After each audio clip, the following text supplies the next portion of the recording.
we go. Here we go. Paper to glass. That's a first. Yeah. Welcome, Don DiLillo. Welcome. Thanks for coming. Thanks a lot. Thanks for having me. Sip of coffee, which lights the world on fire, is always important first. Brother, listen, I had to have you on because I'll tell you why.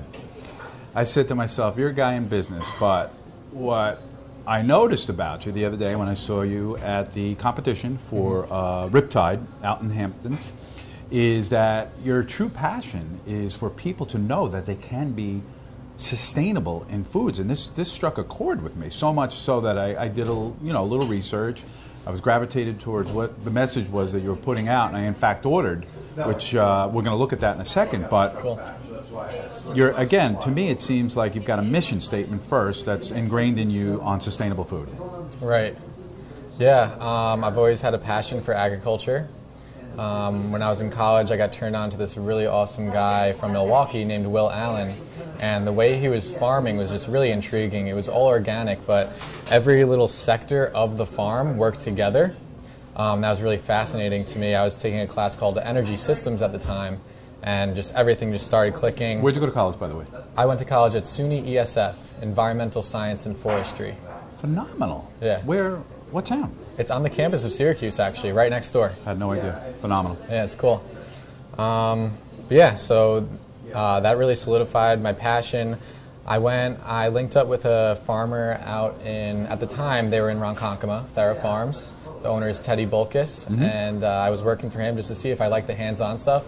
It was magical, watching all the tomatoes grow from such small plants up to these huge plants that were taller than me, and all the fruit.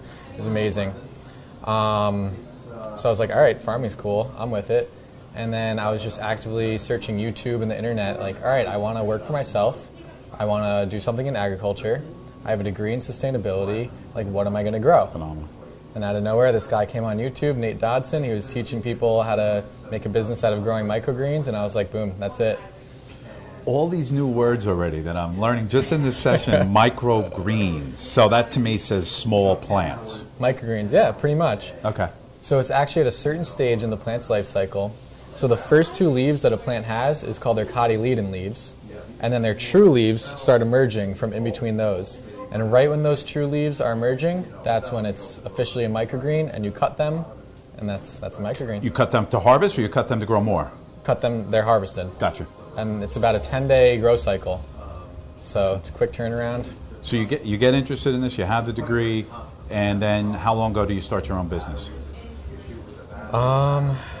In my spreadsheets, it says officially it was like September 6th. So of this year? No, back in, what year was this? 2016. It's Yeah, sorry, 2016.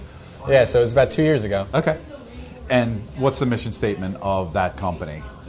What's at the not to be so formal, but what do you hope for this company to do? Really, I guess the mission statement is to help improve the health and sustainability of my local community, aka Long Island. Okay. So we've got 5 million people on this island, 3 to 5, whatever that is, Brooklyn, Queens. You've got a big marketplace. Huge market. I think this is very exciting because Me too.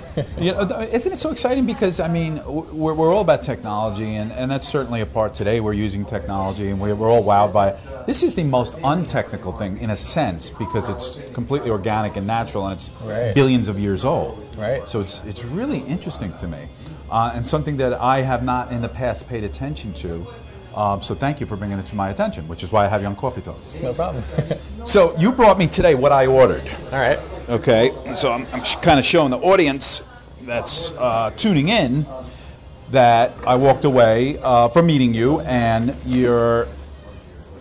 what would have come to me in the mail you brought to me today, right? Which is you tell me what this is. So this is the SproutBox kit. First time I'm seeing this. Actually, I was growing these foods, sprouts, microgreens, and wheatgrass. I specialize in living foods.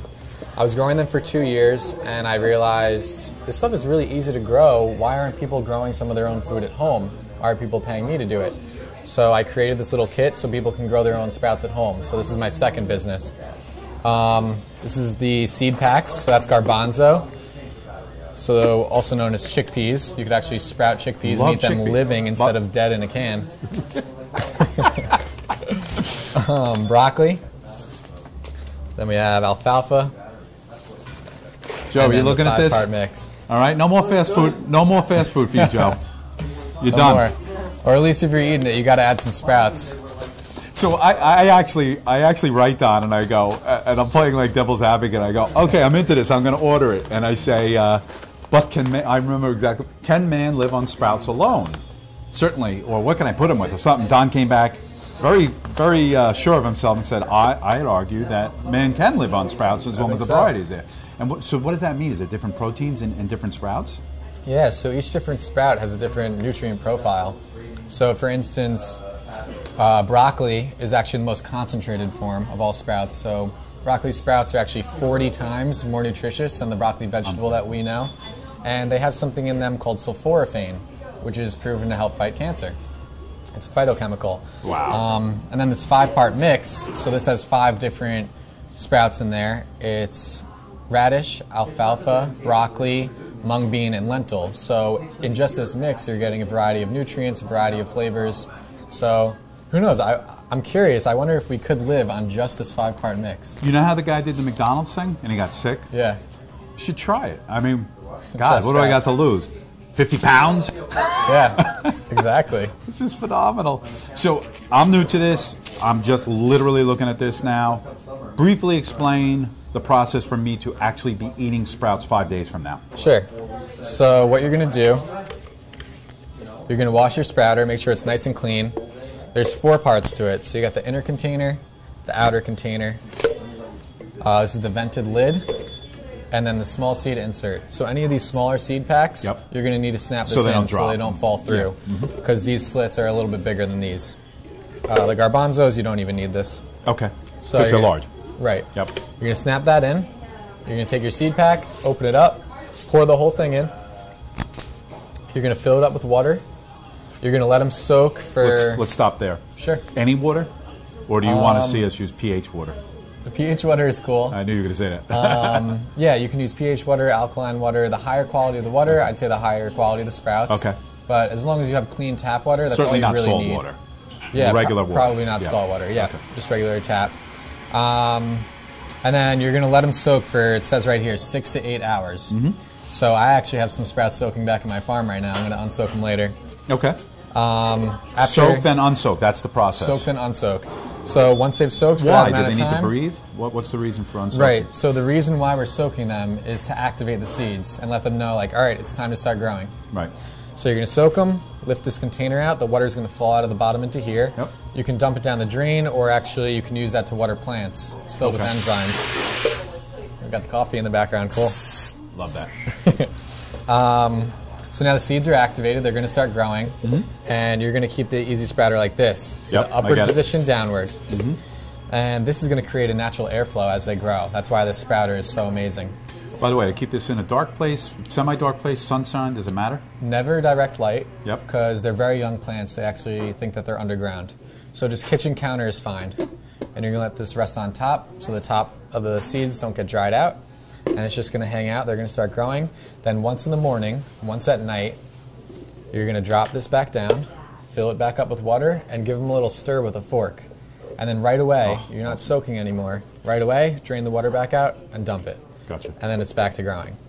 So it's really a minute in the morning, a minute at night, and you have Right. sprouts in 5 days. And these things pop out, sort of, and they're green, and they pop out, and then how do you harvest? You're eating the seed, the root, and the plant. Okay, So you're that's- literally just taking it, eating phenomenal. it, putting it on your food. There was a sandwich that I used to eat in college that always had sprouts. Sprouts were big in Camadoniata, so Cool. I forget what we used to put it on, but I really ate a lot of sprouts in college, and I great. haven't since. So maybe Kept you that's my going. whole like, wow, what did I forget kind of a thing. Yeah. So it's really cool. So I'm going to actually start. I can start this tonight, right? I have everything I need to Absolutely. start this, and if today's Thursday, I can be eating sprouts by next Wednesday. Yeah. So Yep. cool. Can't wait. It's fun. Let's go to the personal side. What else? What do you like Sure. to do for fun? For fun. Or is this really like taking up your whole life? This is taking up pretty much my whole life, but honestly, nothing is more fun than this to me. You love this. Like, I love growing food every day. I love meeting new people, networking, growing my businesses. It's literally just like too much fun. I'm so blessed. I couldn't be more thankful. It's so cool. Well, you turned me on to it. Anybody that's watching, get involved with this. I'll show you actually my plants next week. How's that sound? That's great. We'll do that's that. a great idea. So very cool being here with Don DiLillo, Coffee Talk. Thanks so much Cool. for joining us. Cheers, brother. SproutBox Grow. Be well.